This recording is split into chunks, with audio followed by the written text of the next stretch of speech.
Hello everyone, welcome to my YouTube channel English with Preeti. तो आज मैं बहुत ही अच्छी स्टोरी लेकर आई हूँ। तो इसे लास्ट तक जरूर देखिए, इससे आपको बहुत कुछ सीखने को मिलेंगे। वर्ड्स, प्रोनाउंसिएशन और कैसे स्टोरी को पढ़ते हैं, और इसके साथ साथ आपका स्पोकन इंग्लिश भी अच्छा हो जाएगा। तो चलिए आज की स्टोरी को स्टार्ट करते हैं। उससे पहले अगर आप इस चैनल पे न्यू हैं तो लाइक एंड सब्सक्राइब करना बिल्कुल ना भूलें, और साथ साथ कमेंट करके जरूर बताएं कि आपको स्टोरी कैसी लगी। तो चलिए आज की स्टोरी को स्टार्ट करती हूँ। तो देखते हैं आज के स्टोरी का title, honey bee and the pigeon. Honey bee का मतलब होता है मधुमक्खी, और पीजन का मतलब होता है कबूतर। तो मधुमक्खी और कबूतर का ये स्टोरी है। तो चलिए आगे बढ़ती हूँ। It was rainy season. Rainy season का मतलब होता है बरसात का मौसम। तो बरसात का मौसम था। The forest was thriving with lush green leaves and fresh flowers. तो जंगल हरे भरे पत्तों और ताजे फूलों से लदा हुआ था। थ्राइविंग मीन्स लदा हुआ, और लश का मतलब होता है भरपूर, या जैसे लश ग्रीन लीव्स मतलब हरे भरे पत्तों से भरा हुआ था। All birds and animals were busy collecting food during breaks in the showering rain. सभी पक्षी और जानवर बारिश के बीच भोजन इकट्ठा करने में व्यस्त थे। A pigeon was making some repair work in her nest. तो एक कबूतर अपने घोंसले में कुछ मरम्मत का काम कर रहा था। She was busy collecting available dried sticks. वो क्या कर रही थी? सूखी जो लकड़ियां हैं वो उसे इकट्ठा कर रही थी। कौन? पीजन, कबूतर। She was flying here and there, और इधर उधर वह उड़ रही थी। सडनली, अचानक, she saw a honey bee being drifted in the river below. तो उसने क्या देखा? कि नीचे नदी में एक मधुमक्खी बह रही थी। ड्रिफ्टेड मतलब बहना। The honey bee was trying hard to keep its wings dry. और जो मधुमक्खी थी वो अपने पंखों को सुखाने की बहुत कोशिश कर रही थी। The pigeon was very much sorry for the bee. और कबूतर को मधुमक्खी पर बहुत तरस आ रहा था। In an effort to save the honey bee, the pigeon plucked a dry leaf and threw it at the bee. तो उस मधुमक्खी को बचाने के प्रयास में कबूतर ने एक सूखा पत्ता तोड़ा। प्लक्ट का मतलब होता है तोड़ना। तो एक सूखा पत्ता तोड़ा और उसे मधुमक्खी की तरफ फेंक दिया। The honey bee was strong enough to lift itself. तो वह जो मधुमक्खी थी वो इतनी मजबूत थी कि वह खुद को उठाकर उस पत्ते पे अपने आप को लेटा दी। Once she was totally dry, और जब वो पूरी तरह से सूख गई, the honey bee flew happily saying.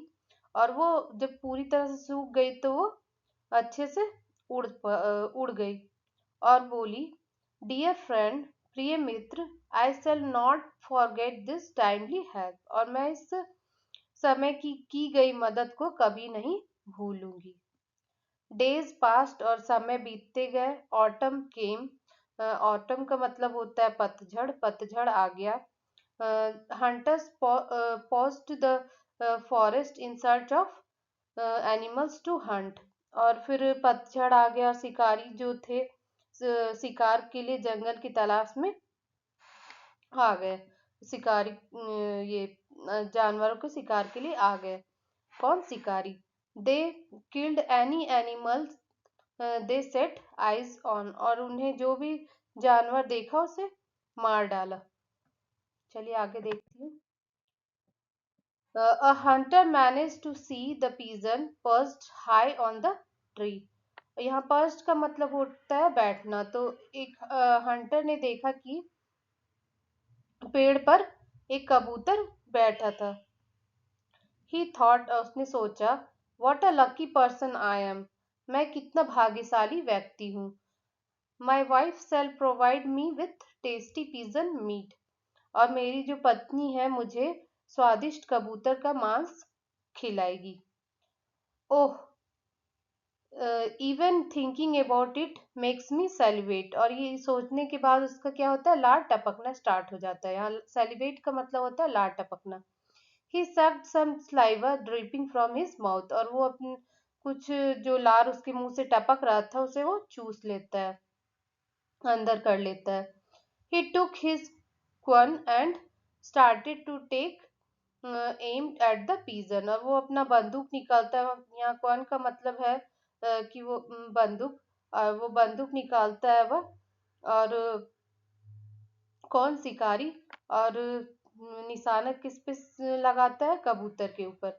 In the mean time, और इसी बीच, the honeybee was flying in that area in search of some fine flowers to collect honey, और इसी बीच क्या होता है कि जो मधुमक्खी रहती है वो मधु इकट्ठा करने के लिए कुछ बढ़िया फूलों की तलाश में उस एरिया, उस क्षेत्र में उड़ रही थी।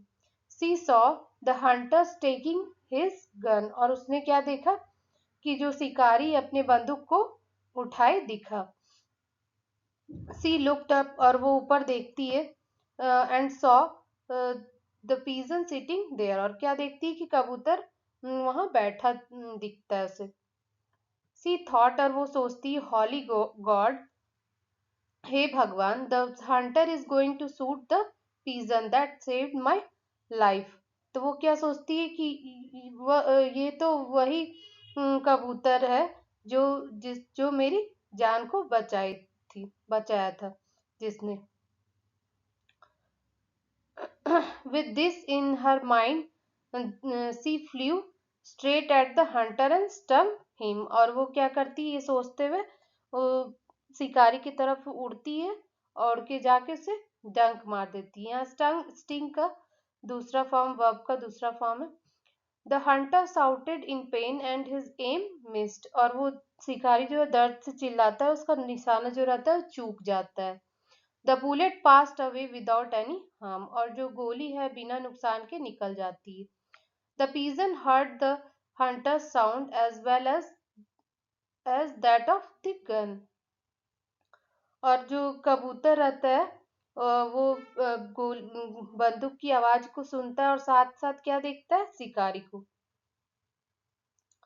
When she looked down, she saw the honey bee waving at her, और वो जब देखती है नीचे तो क्या देखती है कि मधुमक्खी जो है उसकी तरफ हाथ हिला रही। थैंक यू ओल्ड फ्रेंड, धन्यवाद पुराने दोस्त। वेव द पीजन, तो कबूतर भी हाथ हिलाकर क्या कहता है कि धन्यवाद पुराने दोस्त। And flee away to safety, और वो सुरक्षित उड़ जाता है। तो चलिए आज का मोरल देखते हैं। टाइमली हेल्प रिपेज गुडनेस, समय पर की गई भलाई मदद का बदला चुकाती है। तो मुझे तो ये बहुत ही अच्छी लगी स्टोरी। आपको कैसी लगी जरूर कमेंट करके बताएं। Thank you.